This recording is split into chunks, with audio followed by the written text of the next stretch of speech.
Assalamualaikum warahmatullahi wabarakatuh.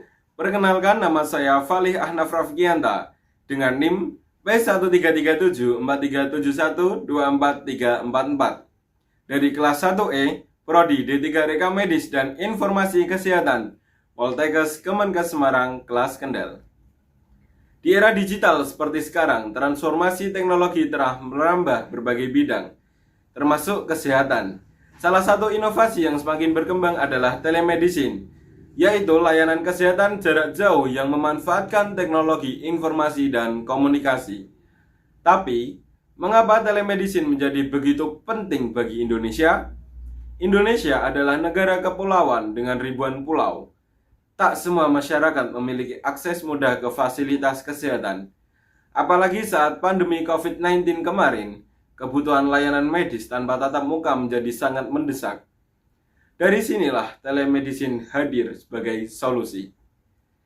Lalu, apa dampaknya? Bagi fasilitas pelayanan kesehatan atau Fasyankes, telemedicine membantu memperluas jangkauan layanan, meningkatkan efisiensi, dan mengurangi kepadatan pasien di rumah sakit.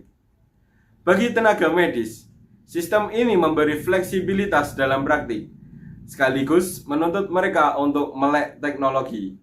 Pelatihan digital menjadi kebutuhan baru bagi para tenaga kesehatan saat ini. Sementara bagi masyarakat, telemedicine menawarkan kemudahan. Tanpa harus keluar rumah, mereka bisa berkonsultasi langsung dengan dokter. Namun, tantangannya masih ada, terutama di daerah dengan koneksi internet yang belum memadai atau rendahnya literasi digital.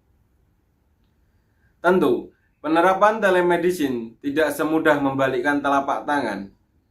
Ada tantangan besar seperti infrastruktur teknologi yang belum merata, ketimpangan literasi digital, kekhawatiran terhadap keamanan data pasien, serta regulasi yang belum sepenuhnya mendukung. Tanpa regulasi yang jelas, telemedicine beresiko melanggar privasi, bahkan bisa menimbulkan konflik etika medis. Untuk itu, pemerintah Indonesia telah mengatur beberapa dasar hukum seperti Permenkes nomor 20 tahun 2019 tentang telemedicine antar fasilitas kesehatan, Undang-Undang Praktik Kedokteran nomor 29 tahun 2004, Undang-Undang ITE tentang Perlindungan Data, dan Undang-Undang Rumah Sakit nomor 44 tahun 2009. Namun, peraturan ini masih butuh pembaruan agar lebih sesuai dengan perkembangan teknologi saat ini. Agar telemedicine benar-benar optimal, ada beberapa hal yang perlu dilakukan. Yang pertama, pemerintah harus memperkuat regulasi dan pengawasan. Yang kedua, perlu ada pelatihan berkala untuk SDM kesehatan. Yang ketiga, infrastruktur digital terutama di daerah terpencil harus diperkuat. Dan keempat, kesadaran masyarakat tentang keamanan data dan hak-hak mereka dalam layanan digital juga harus ditingkatkan.